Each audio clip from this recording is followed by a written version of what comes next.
If you're a residential real estate agent earning $200,000 a year and you want to grow your passive income, this show's for you.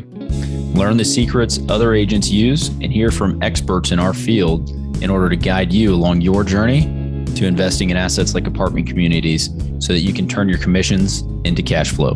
I'm Randall McLeod. Let's go, baby. All right, we are agents and we're building cash flow together. On today's show, I'm bringing on and I'm starting a series that is focused on all the top agents around the country. Not all of them, but it's going to be a top 10 agent from a major metro around the country. I'm bringing them on and I'm going to have them share their secrets, their tips, some things that are making them successful in this environment, and talk about investing as well. So I'm really looking forward to this series because it is very much in line with having you grow your passive income or grow your active income, the brokerage side of the business, in order to have more money that you can invest passively and get into some either multifamily deals or buy some property on your own so that you are growing your passive income.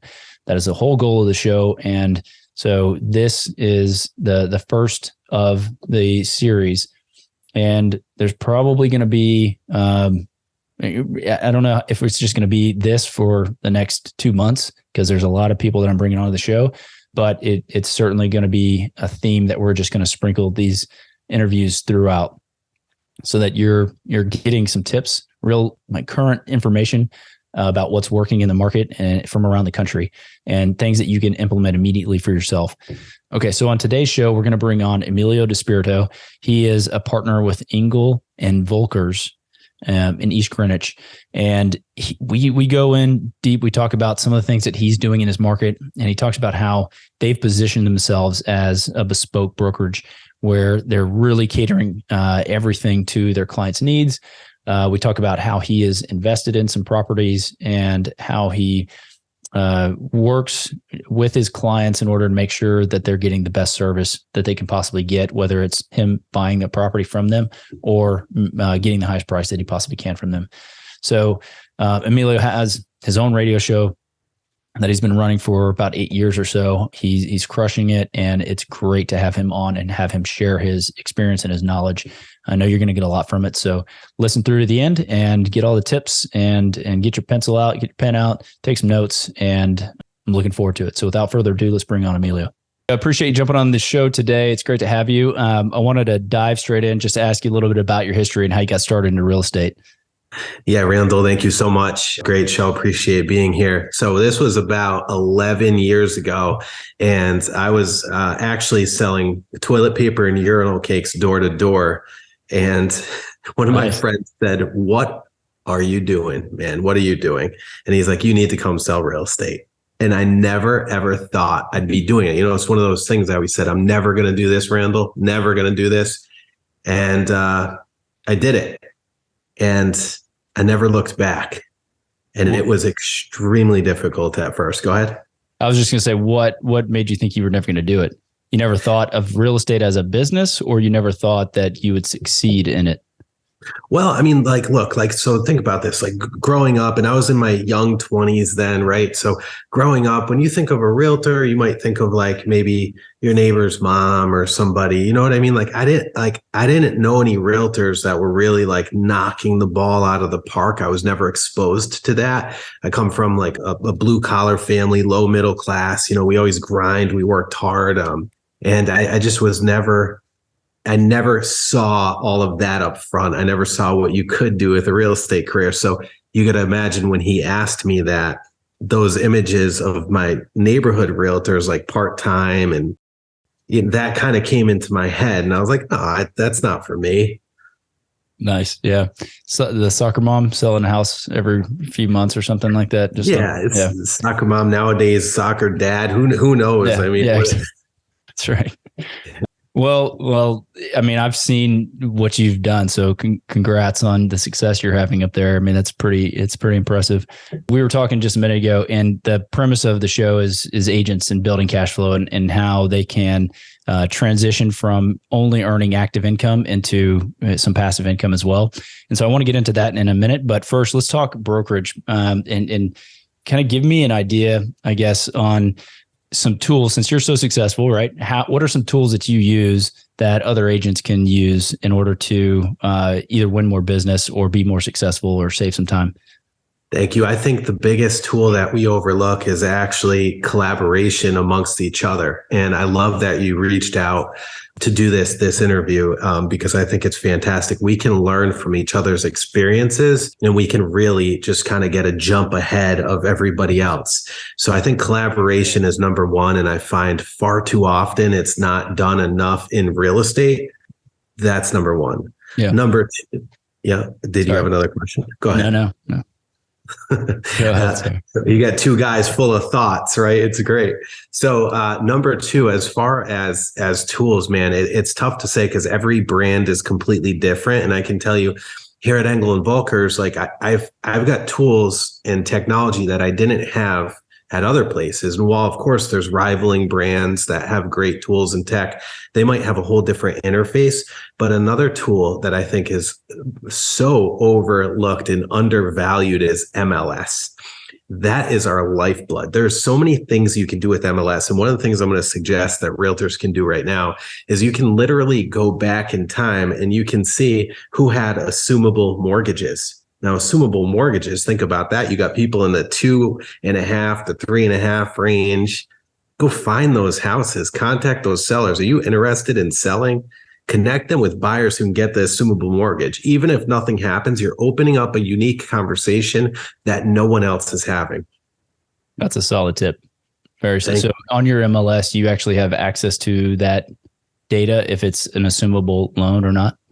Yeah, actually, I think most MLSs should have something of the sort. And again, this is one of the many things that gets overlooked, because as realtors, as brokers, we're in there and we're just looking for the high level stuff, how many beds, baths, area, price, square footage. But what about thinking outside of the box and really taking that data that we have and figuring out how to leverage that and think outside of the box in challenging type of markets, especially a low inventory market? What can we do together? And again, this is where collaboration comes in.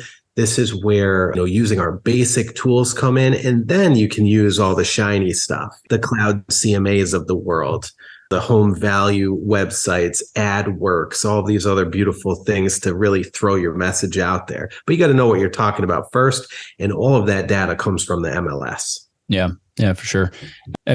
We kind of went over just briefly your background. So again, I want to just dive back into that only because thinking about how that transition from one question to the next, we didn't even touch on urinal cakes into selling real estate. Okay. So when was that? Like it was at... So I literally jumped right in there. I actually had a job in between, and I got the job because on my resume I put master of persuasion. Yeah. They laughed so hard. I literally got the job. So the toilet paper and urinal cakes was a Jansan company, right? We sold everything: floor mats, light bulbs, whatever, door-to-door commercial. And I loved it. It was fantastic. This was before there was cloud. And I had all of my stuff, all my clients saved on my computer and also on a hard, one of those thumb drive deal. Thumb drives. Thank you. Yeah. Somebody broke into my house, stole both of it. And I was just like, this is years worth of stuff. What am I going to do? Whatever. So that happened. The economy tanked at that time too. I literally lost almost everything, which is okay because it got me here. I love it. Right. So then I left there and I went and I started selling what they call structured cabling. I had no idea what this stuff was, like surveillance systems, fiber optic stuff, selling it to colleges, stadiums, whatever. Right. I failed. I got fired from there. Thank God. And that's pretty much when my friend was like, hey, I saw you did the toilet paper thing. You tried this thing. You'd be really good at real estate. I know it. Yeah. I jumped in. Good friend. He is. Mm-hmm. And Randall, I was so broke, man, for like 3 or 4 years. And I was driving through the same town now that I own a building and I own the brokerage there. And I remember people would look at me like, who is this guy? What a loser. I mean, the eviction notice on my door, I had the same one suit and I wore that thing 7 days a week. I had to, and I was out just hustling, knocking doors, I shoveled driveways to pay rent. And I would never, ever replace that time in my life, ever. Yeah, hustle. It's the struggle mentality. You work through it and you know where you don't want to be. So now you know how to get where you want to go. So yeah, that's a solid backstory. I like that. I remember I remember driving through town and this was back in 2009, I would say. I had this tiny little white car and I was driving around town just like meep, that guy. I was just doing the same thing, trying to find a deal, make something happen. So yeah, I can appreciate that backstory. So then when did you actually open a brokerage? Were you? Well, yeah, so that was 2 years ago. Engel and Volkers, they reached out to me and they said, "Hey, we'd like to talk with you." And I almost hung up on them. I go, "Who?" We never had Engel and Volkers here. I know we have them in Texas. They're all over the world. And it's a big brand, but it wasn't in Rhode Island. I mean, Rhode Island's always the last to get everything good anyways. So it's not so surprised. But they called. It was 2 years ago. And talk about starting all over again, right? Like I was doing like 70 million a year on my team, crushing it. We were working for another brokerage. And they came across and I saw this brand, fell in love with it and opened up shop. And I'm glad I did. But the first year and a half, 2 years, not easy opening a brokerage. And you're never prepared for that. So speak to that then. What are some of the struggles? Like what is from going from, I guess, something that is done for you in a sense, if you're at another brokerage shop and they have their systems in place, what were some of the biggest struggles that you had setting up your own?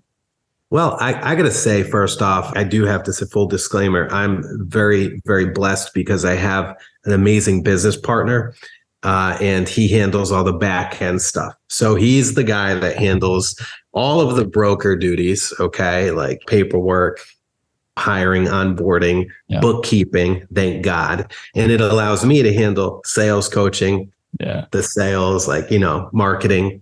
Yeah. And then both of us focused on build out. So I would say our biggest challenge was the build out. We now own 2 shops 2 years later. We've got about 30 advisors and we are, I would say, probably the fastest growing brand here in the market. We're picking up a ton of market share. We're picking up a ton of fantastic top end advisors. But the struggles getting there were that we bought our own buildings. We couldn't lease from it. I could not picture myself leasing. Okay. So the buildings that we bought needed to be specific and they needed to match the iconic shop concept of our brand. So have you ever seen an Engel and Volkers brand before? I have. Yeah. Okay. Yeah. So when you're looking at one of those shops, it's like, it's hard to explain. It's like Apple meets Tiffany meets a cafe. Yeah. It's beautiful. Right. Yeah. And we literally took what they said to a T and made both shops perfect. And we did not realize how much this was going to cost. And it was just money after money after money.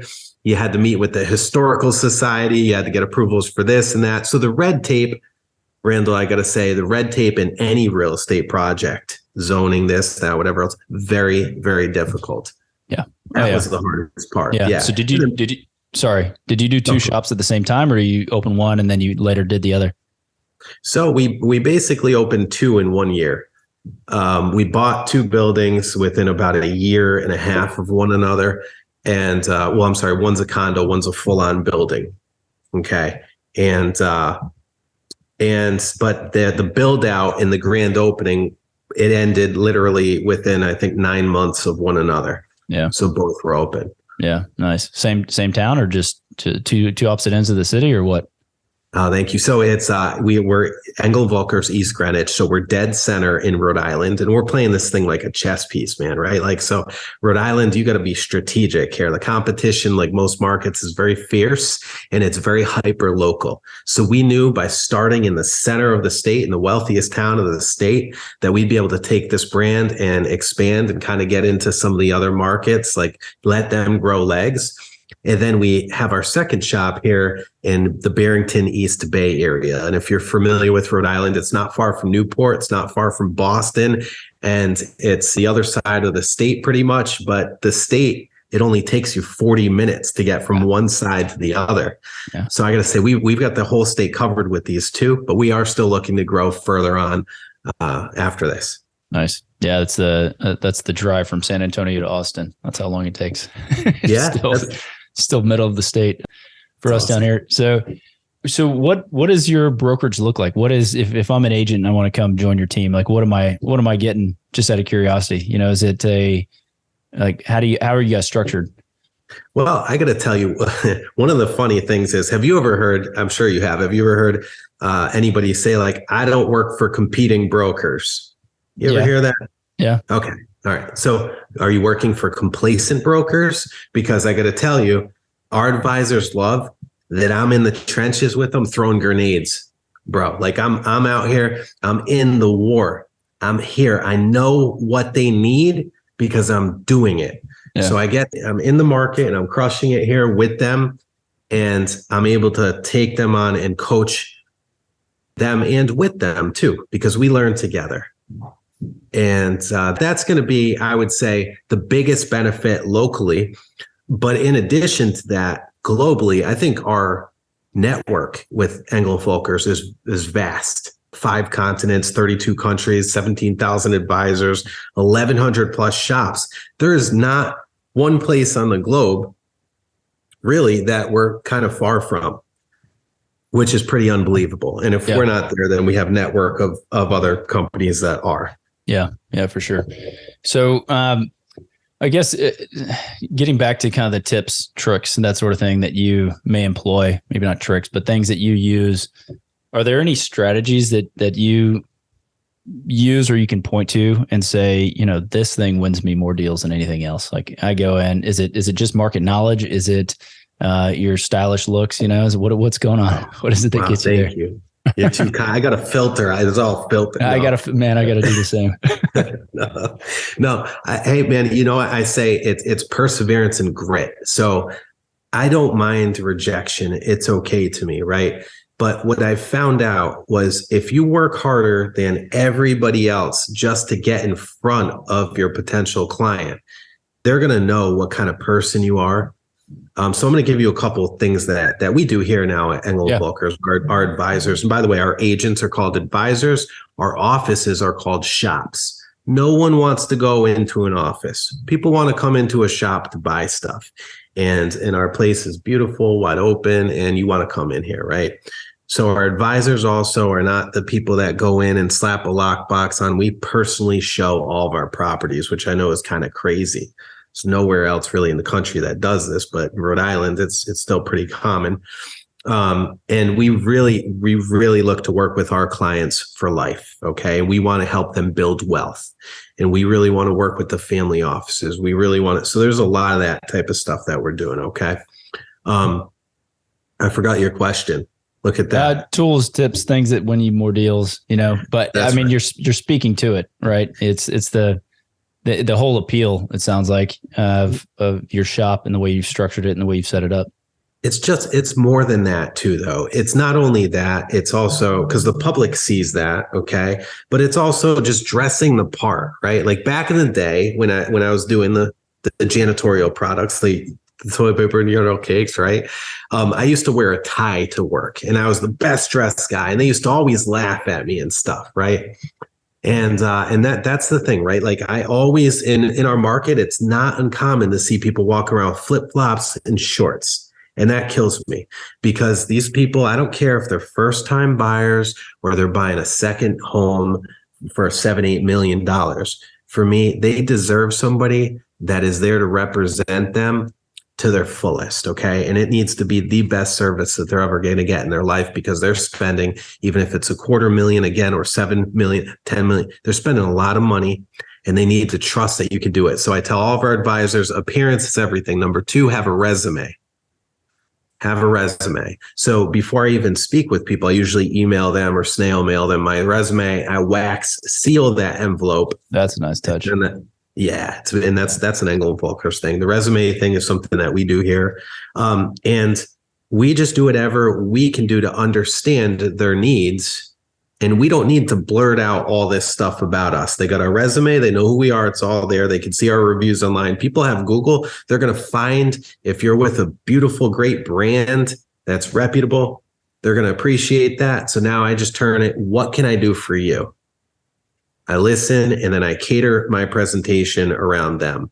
Yeah. One other thing I really got to mention with Engel and Volkers, though, is we have this beautiful jewelry box. It looks like a jewelry box. It's white, and we can put all of our distinctive marketing materials in there. All different kinds of guides and really beautiful things, places where we advertise our listings, exposés, and I will literally FedEx that to them overnight. And you don't have the whole box. The whole box, brother. Oh, yeah. So when I find expireds or withdrawals, I'm either sending my assistant out there with our beautiful bag, knocking on the door. I'll send them a video book, maybe with a quick message about their home. Hey, I know your house. I showed it before, blah, blah, blah. Let's meet up. So those are kind of the tools and tech and things that we're doing to get in. And anybody can kind of do that stuff. They can kind of curate their own stuff. But here, all of that's done for us. Yeah. Yeah, that's amazing. Good, solid tips. Honestly, if anybody listening to this is not doing some of those, implement those immediately.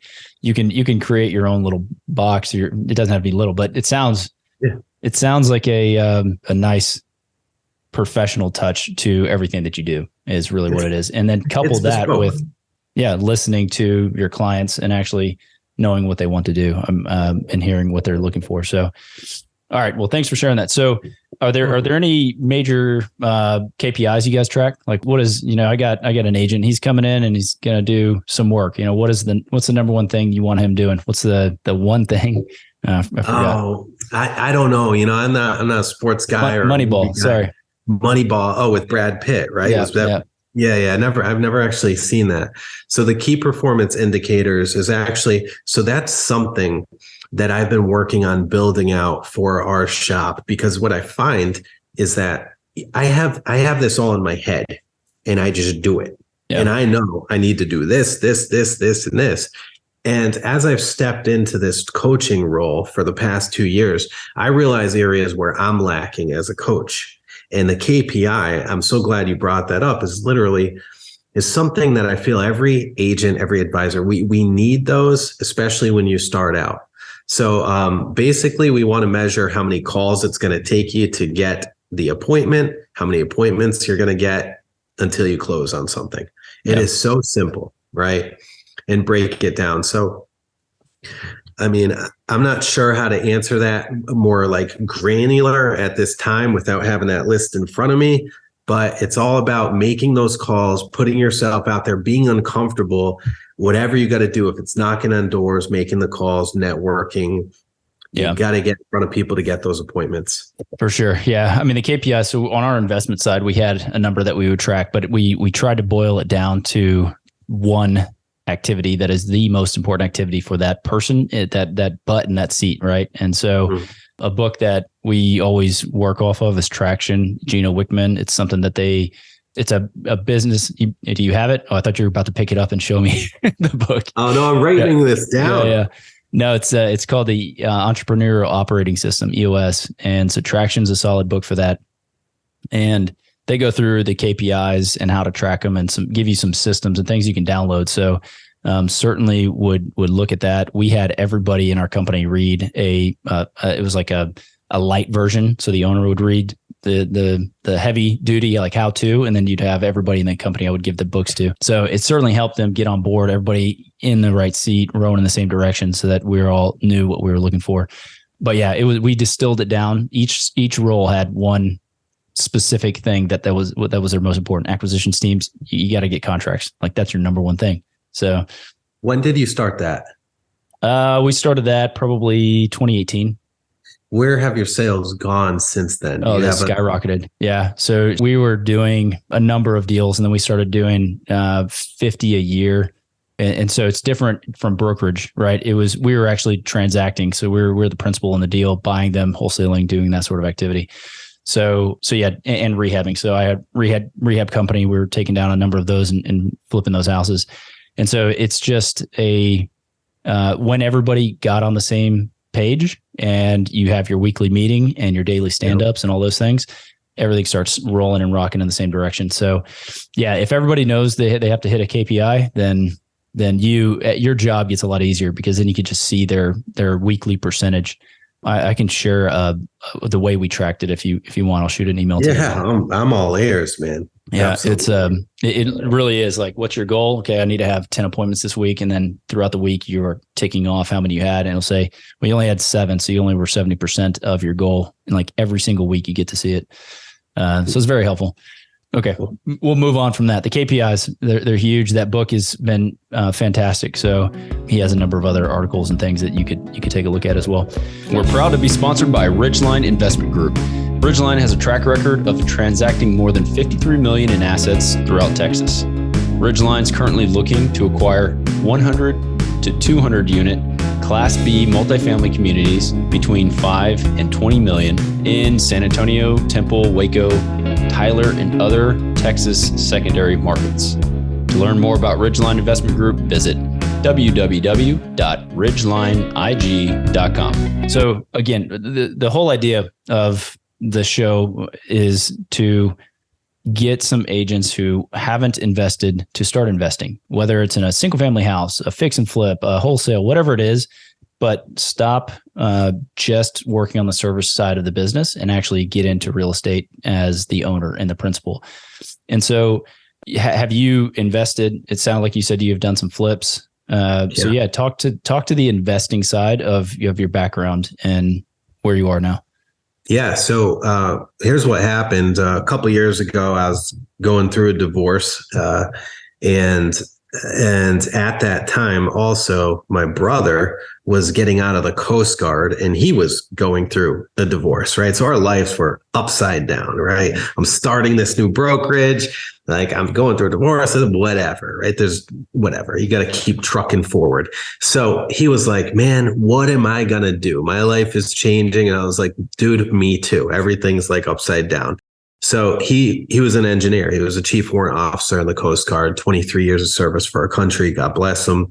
And I said, bro, let me find deals and you can go in and renovate them. You can run the crews. This is what you've done in the Coast Guard, but on ships, if you can run a city on the sea, you can run a small raised ranch in Warwick, Rhode Island. You know what I mean? Like easy.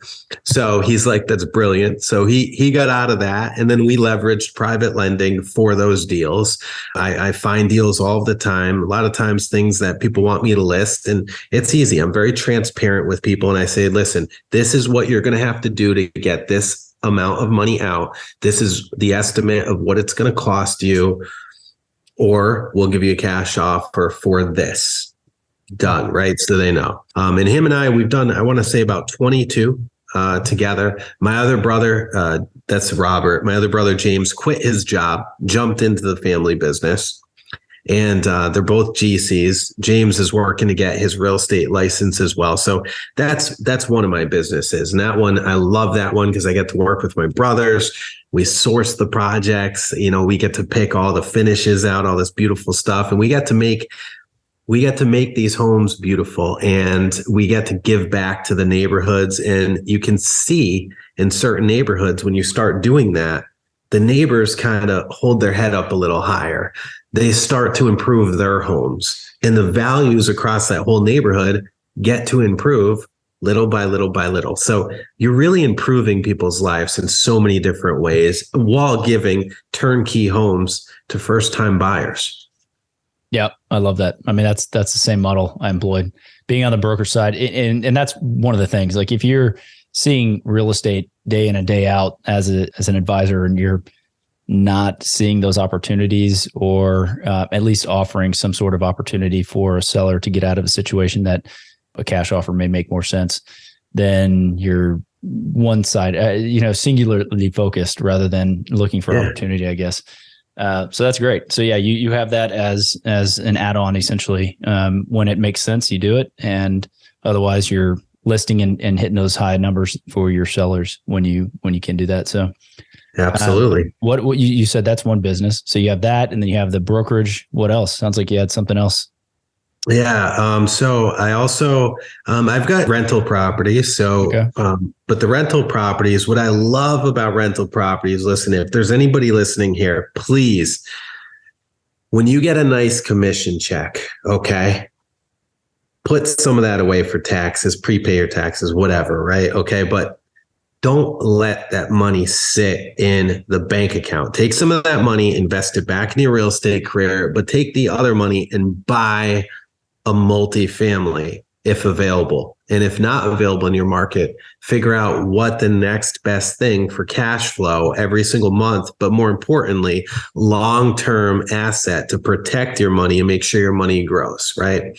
That's what you want to do. Now, there's going to come times where you buy a property and then you're like, wow, this value is like through the roof right now. I can trade. I'm going to give you for instance, I got a one-bed house in a local town over here, $67,000. It's like 2019, right? Yeah. Sold that. And with the proceeds of that, using the 1031 exchange, and if you don't know what that is, Google that. It's amazing. But it basically allows you to move that money from one like property, a rental, into another or several. I took that one bedroom unit and I turned it into 16 bedrooms across 8 units. $0 out of pocket. Okay. So you can literally take something short like that. Again, as real estate agents, and Randall, I think this is what you're trying to really hit home with. And I love it. I've listened to your podcast before, and you do a great job of this. We have the opportunity to see stuff before it even hits the market. Like, we know what's going on out there, right? We have a pulse on it better than anybody. Okay. So if you can find opportunities and leverage those ethically, always, do it. And then when the time comes, sell it, sell it. Don't touch the money. Put that money into something else. And now you've just kicked the can down the road on taxes you're going to pay, but you're leveraging that money now to increase your monthly cash flow. Yeah, your basis. So I just had another guest on, and he's a fund manager and an operator, large multifamily assets in the Texas market. Phenomenal conversation. And he talks 1031s. And if you think about it, okay, so your basis, I don't have to pay cash for that deal. If you financed it, I'm not really sure, but say you paid cash $67,000, and then you turn and you sell that, whatever your step up was, or whatever your actual sale price was sufficient for you to not have to come out of pocket with any more money in order to acquire the new eightplex. Is that what you said? A 3-family and a 5-family, 25% down on both, plus closing costs. Yeah. So now your initial $67,000 investment is now earning cash flow on a 3 and a 5 unit.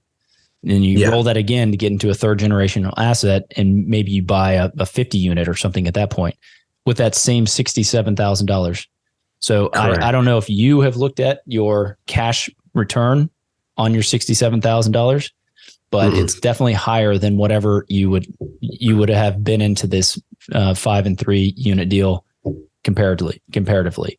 So it's amazing. It's very, very, very powerful. So once you start turning those things and rolling your 1031s, your initial investment starts to really grow. It's pretty amazing. So I'm glad you brought that up, and good for you for doing that. Thank you. And so you've got rentals, you've got some flips going on. Have you ever owner financed anything or done anything like that? Carried paper? No. I've never done anything. Not yet. I haven't done that, but go ahead. I love those deals. Let me tell you one reason I love them.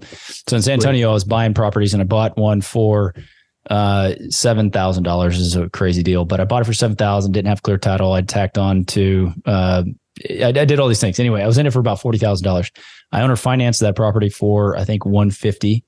So I'm in it for 40, owner finance for 150. And my actual interest rate that was on the face of that note, I gave an 8% rate. I think I got $10,000 down. And so on $140,000, my rate was in the double digits, like 20, 30%, right? Based on my $40,000 investment. And so that, and then I don't have taxes. I don't have insurance. I don't have maintenance. I don't have anything on those properties. And so you can turn that, you can exponentially grow your returns based on those owner finance. Now, some of those, like back in 2008, when I started buying some of these houses, I paid $20,000 for some houses back then and owner financed them. And now he may owe, I think I owner financed for $60,000 and he may owe about $20,000 on that deal, but it's worth, because of the way the east side has gone in San Antonio, it's worth probably like $300,000 and he hasn't fixed it up. It's just the land that is worth so much. So you have to deal with seeing that. You're like, oh man, I could have, but at the same time, all the interest that I've earned $150,000 or so on that deal. So anyway, if you're ever interested in doing that, happy to chat with you about it and kind of give you some docs and all the stuff that we use. Pretty amazing. Absolutely. Yeah. It's just, again, there's so many different facets to this. It's unbelievable. Yeah. So, all right, let's see. We got 142. Okay. So you got some investments. If you haven't invested, let's see. Have you ever, okay. So we'll talk about, like funds and syndications. So on the commercial side, have you taken any of your money and started investing in like a syndication for apartment communities, or have you invested in other assets? Not yet. No, not yet. So as far as that goes, I'm looking at a potential development here in Rhode Island that we may, take over, and it may turn into something of the sort. But that is not something that I'm well versed in, and that is something that I want to learn more about. And that's why, when I saw your podcast, I started listening to that. Yeah. I know you do that, right? Yeah, for sure. Yeah. It's so the syndication side and the fund side of the world, it is coming from the single family world and investing and constantly going out and asking for funds every single time I wanted to flip a house or do something. I wanted to get away from that. And so that's what a fund does. A fund allows you to have a pool of capital, and then you go out and you are deploying that capital into the investments that make the most sense, right? And so, yeah, if you are flipping houses, it's you can do this with friends and family money. You can go out and pull some capital, and then you're paying your family back instead of the bank, right? If that's like an option. So yeah, it's an interesting world. The syndication side is where you have the asset already lined up, and then you're going to go out and you're going to raise for just that specific asset. Once it sells, everybody gets their money back, and you move on. You do it again on the next one. So the fund just allows you to deploy the capital over and over again, depending on how you set it up and structure it.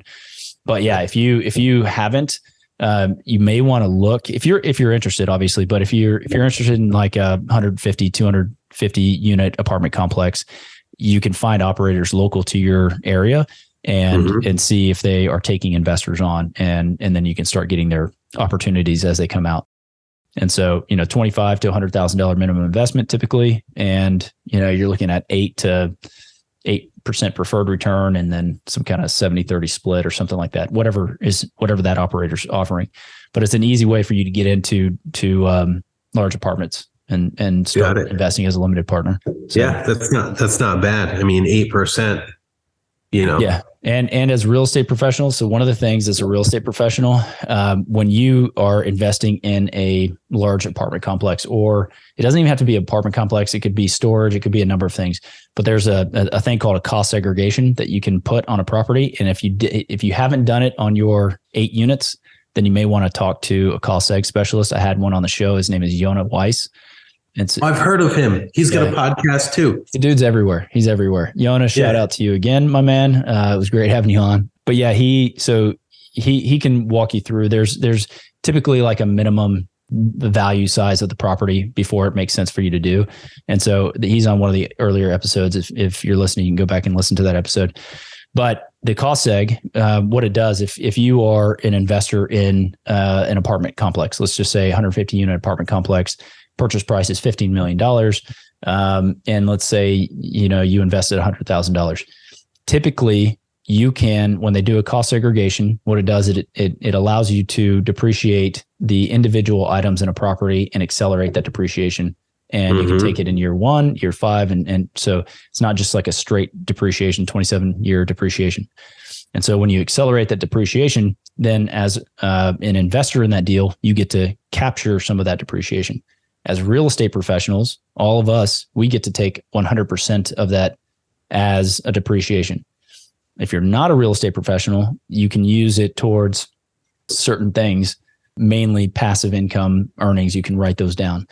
But talk to your CPA. I'm not a CPA, right? Talk to a cost seg specialist. But the whole idea is on $100,000 investment, I may be able to get a $50,000 to $70,000 write-off on that investment, just based on putting that money to work.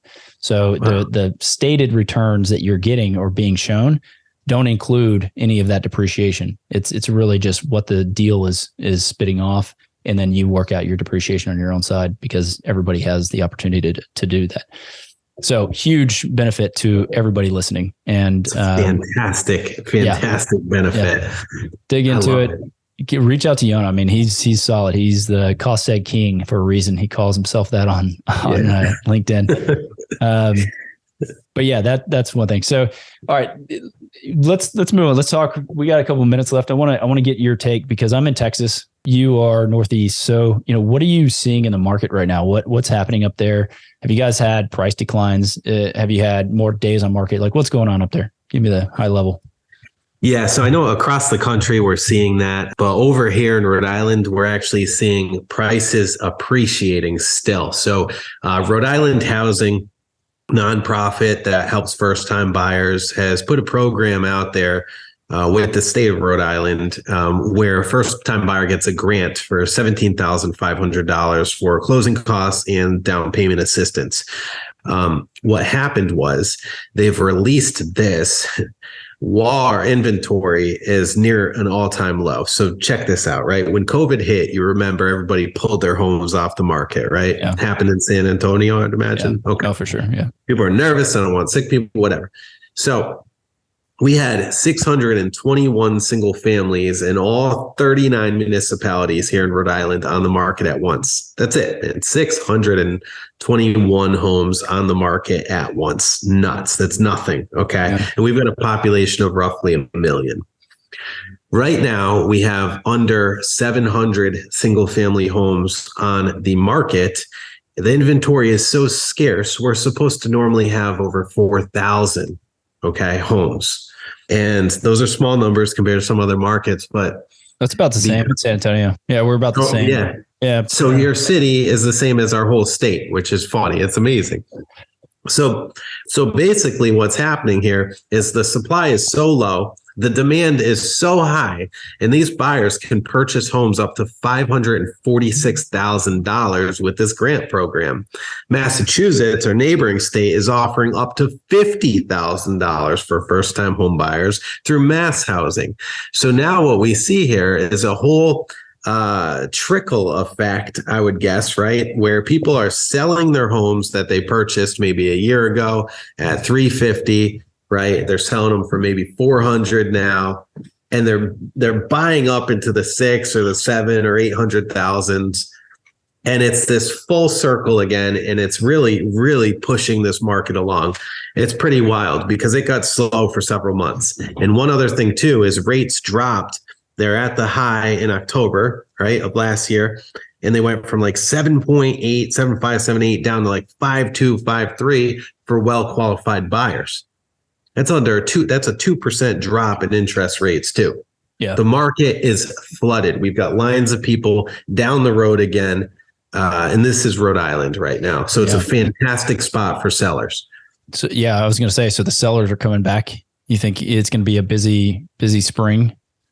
It's going to be a very competitive and busy spring for realtors, because if you're not owning the listings, you're out. If you don't have listings, you don't have market share, you're out of the business. We're seeing, I think, roughly 20 to 30% of realtors have left. And you're probably seeing that too in San Antonio. Yeah. I honestly, I'm not tracking that, so I couldn't tell you. Yeah.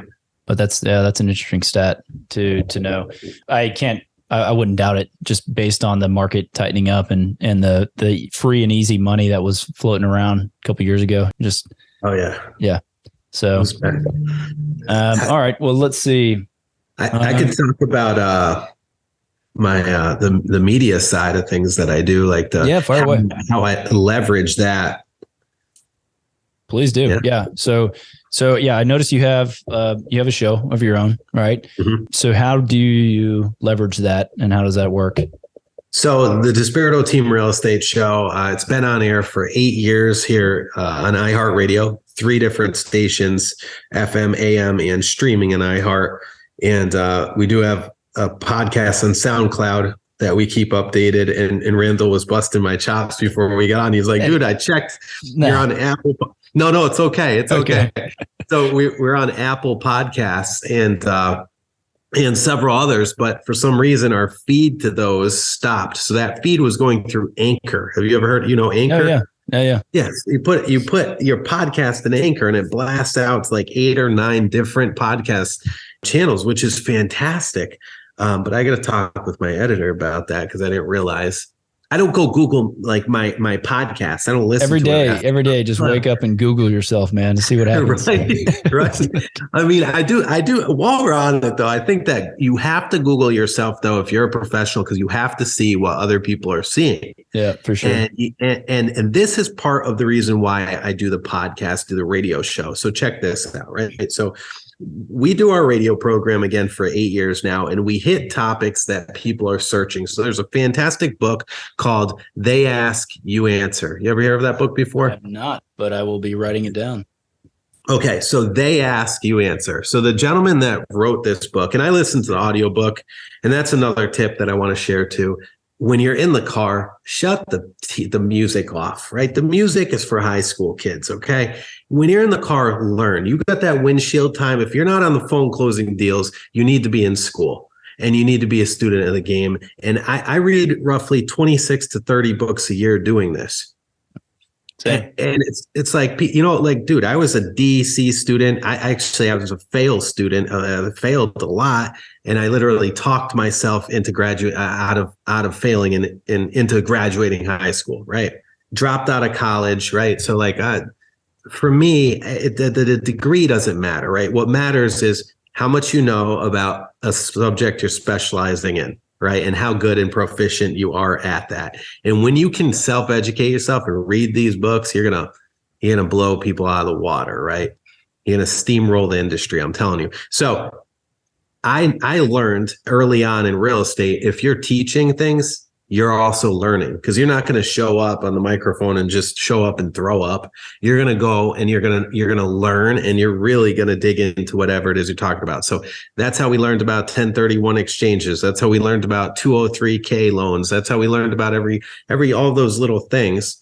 And we chop our radio show up into segments, and then we make sure it hits YouTube. YouTube is the most important thing. YouTube is the second most searched search engine in the world. And when you have the right kind of labels on stuff, some of your videos are going to get 10 views. Some of them are going to get 40,000 views. Okay. But the calls over time come in. And the other thing too, is when people are Googling you, you are now the expert in your market. You Google anything in Rhode Island, I'm going to come up somewhere, somehow in there. Okay. So the media arm of it is so huge. And in addition to that, look, you found me and you said, hey, come on this podcast. I've been on over 60 podcasts around the country, radio shows, podcasts, all because of that. And I've connected with people that have changed my life. Because that C student again, right? You have 2 brothers, so lives. You're changing them all. There you go. Thank you so much. So, but the network that you can build with this, the authority in your marketplace that you can have by doing anything consistently, and it doesn't even have to be amazing.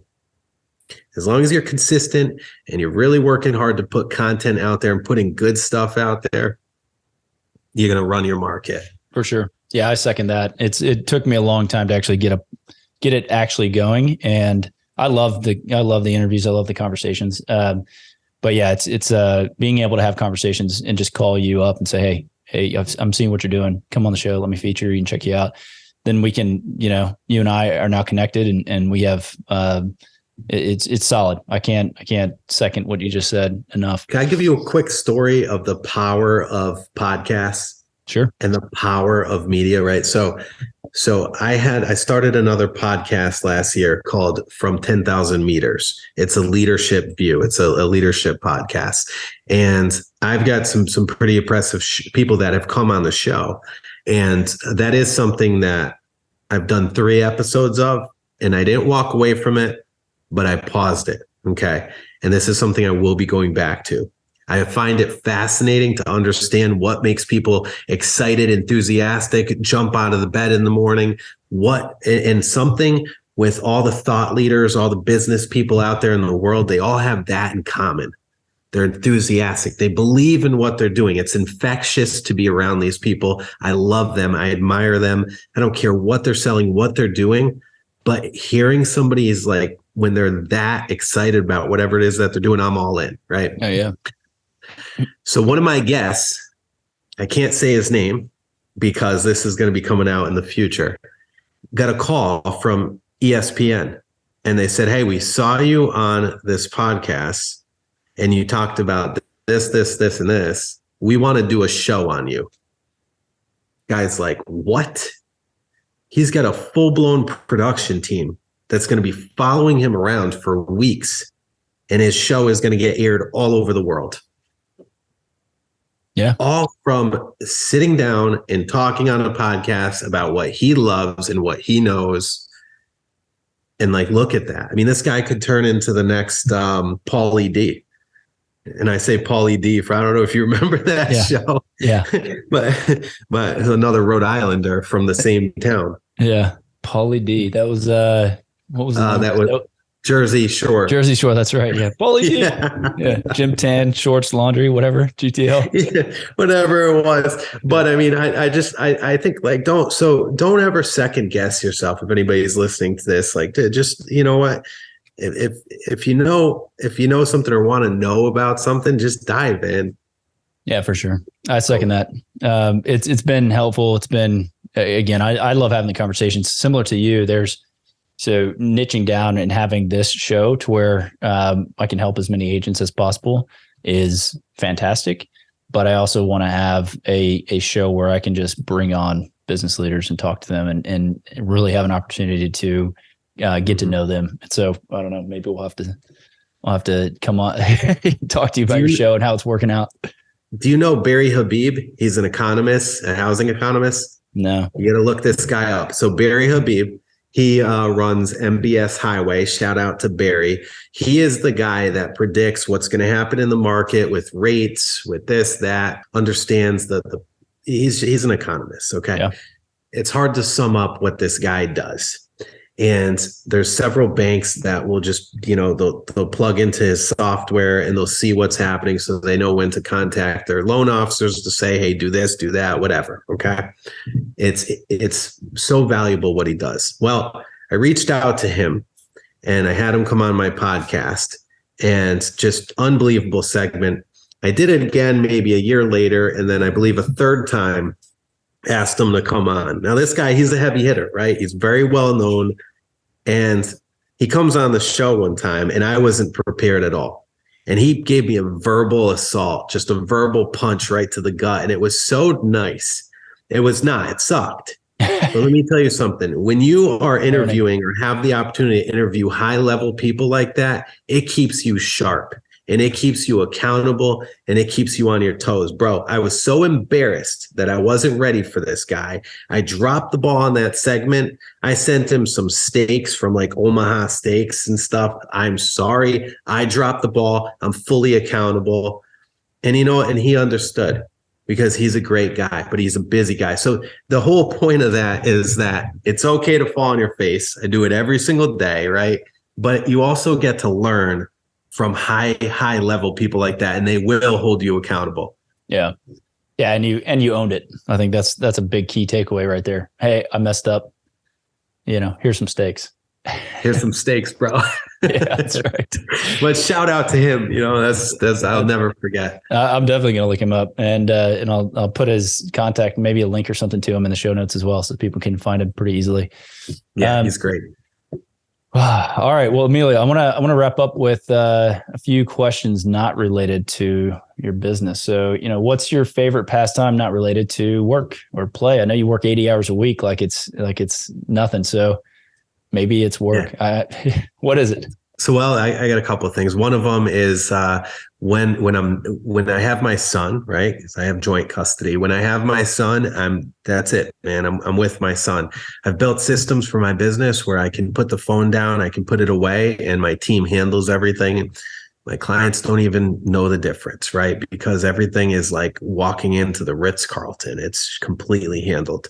That's fantastic. And I'm blessed to have those systems in place and the people behind me and with me to employ that. So my son first, you get to be a kid all over again when you have a kid. You have kids? Yep, got two. And I absolutely learn from them every day. And I get to be a kid through their eyes, through them.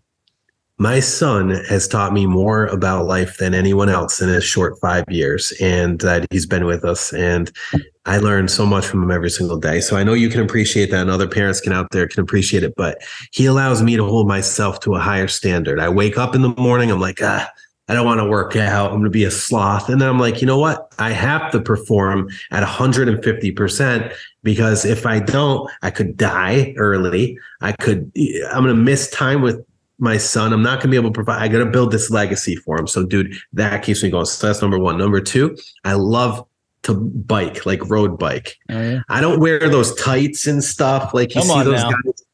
Huh? I'm going to send you a pair. Do you wear the tights and all that? Man, stuff? I don't bike. I don't cycle. I have a Peloton, but I haven't. Yeah. I love the Peloton. I got a Peloton too, man. It's fantastic. But I love to road bike because I got to tell you, when you're out in Rhode Island, we're a coastal state. We've got 440 miles of coast, bro. So it's unbelievable. Such a small state with so much to offer. But we have bike paths everywhere because they're over old train tracks from the industrial age. And so, I go like 40 to 60 miles at a pop. And when I'm on there, I actually started a podcast called Real Estate Basics when I was on my bike, because my mind just doesn't stop thinking. I'm listening to books. I'm doing this or that. I'm not listening to music. I'm listening to books. And I literally started a podcast doing that too. It's unbelievable. So biking, skiing. Yeah. Yeah. Oh, you ski? I just got back from snowboarding. How's this mountain? How's the snow out there?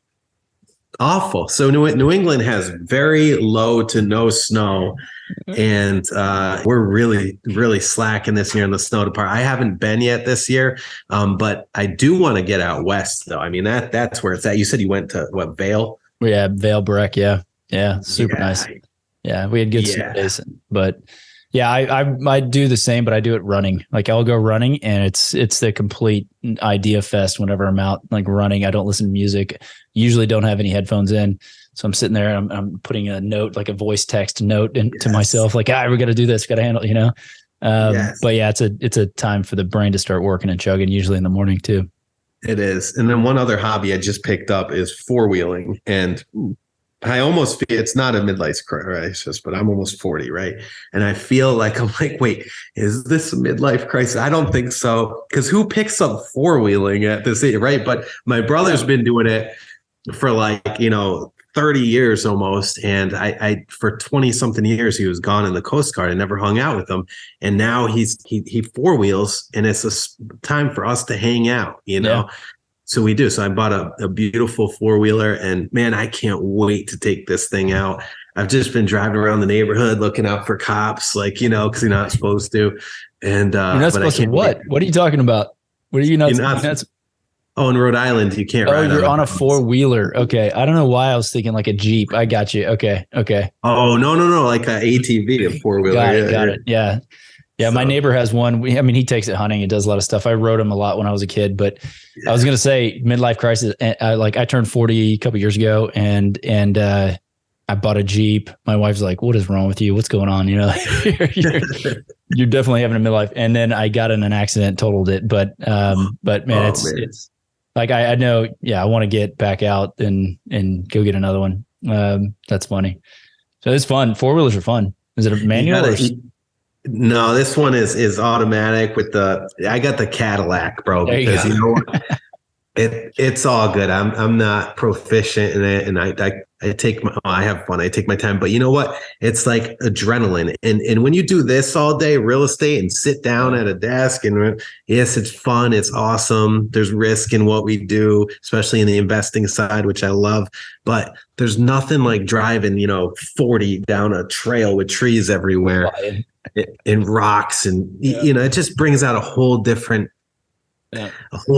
thing. For sure. Yeah, you got to be present when you're doing that.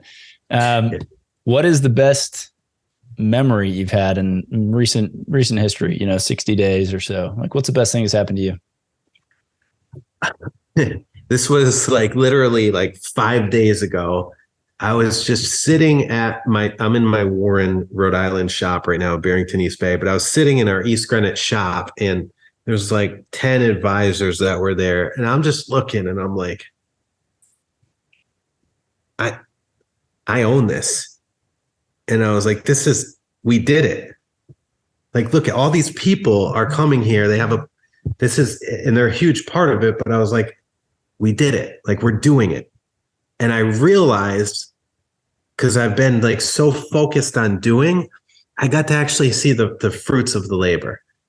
And I seen, all these people, and we have such a fantastic group of people, man. They're all smiling, beautiful, awesome, like just walking in dressed to the nines, and our place just looking amazing, showroom ready. And I just felt it. And I was like, we never pat ourselves on the back. I'm always telling myself how much I suck every day at whatever I'm doing, because, and that might be weird, but it keeps me going, man. I'm never, ever going to be to what I want to be, right? Never. And I think there was a famous Matthew McConaughey, love him. He said that, right? His hero is his future self, who he'll never be. Something like that. Yeah, yeah. I remember that was when he accepted an award or something. He gave that speech from memory. Amazing. Yeah. And his book, Green Lights, really cool. You read that? I haven't, no.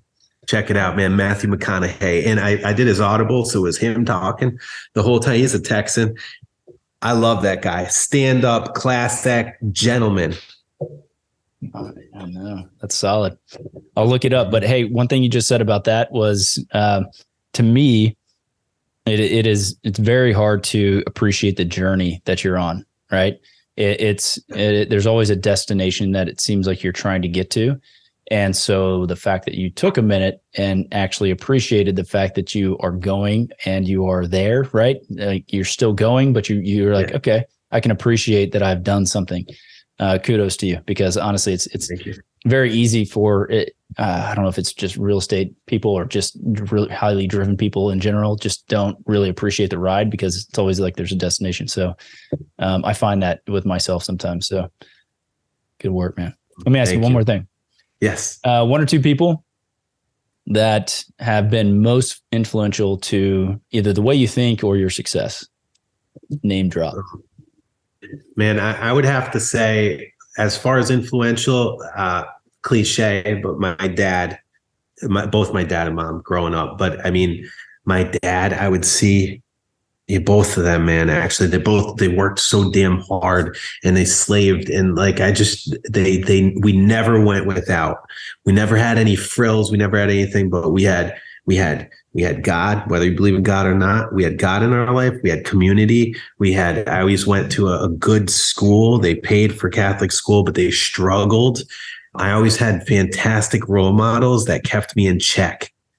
And they knew when to tell me I was screwing up, and they knew how to discipline me in a way where I feel like without them, without having my parents, I wouldn't be nowhere. So them first and foremost. Obviously my whole family, brothers. I mean, there's a long list, bro, but the other person, Joe Fazio. So my business partner is the complete opposite of me. Okay. And he's like, I constantly learn from this guy, because he's just so calm and collective. He's a silent assassin, okay? And he goes out there and just crushes it in sales and just is so good at everything he does. But he handles all of that stuff, like I said, that I'm not good at. But I've seen how well he does it and stays organized and puts systems in place and this and that, where now I find in my life, I'm doing it not only in work, but at home in life. And he's like really rubbed off on me. That's fantastic. You're going to, if you read the EOS, the Entrepreneur or Traction, he talks about like there's a visionary and then there's an integrator. And it sounds like, when you have those two, that's when things start really clicking, because you're out and you're knocking it out. You've got all these ideas and these things you want to do. And then you're like, is it Joe? You say Joe Fazio? Joe Fazio. Yeah, you go to Joe and you're like, hey man, I got all these ideas. There's 20 things I want to do. And he's like, look guy, you need to do 1 or 2. In 6 months, we'll get to the other ones. Once you have that, like that duo, then that's when you start to crush it. So awesome. Thank you. Look, man, we're at the tail end of it. I loved having the conversation, getting to know you better and, seeing what you're doing to succeed, the tips that you've shared. I'm sure the listeners can take away and implement some of those things and actually start earning some more money on their brokerage side, but also on the investing side. So really appreciate it. I'm going to drop your contact information down in the show notes so that anybody can reach out to you directly if they have any questions. And then we'll also link to your show so people can listen to that silky smooth voice you got, man, on the radio. So. Thank you. Yeah. Thank you so much. All right, man. Good catching up. Did you know that 80% of the agents we speak with got into real estate in order to gain passive income so they could obtain financial freedom and become work optional? If you want to stay up to date, the best way is to make sure you're subscribed. So if you haven't done that, go ahead and do it now. We'll catch you on the next episode.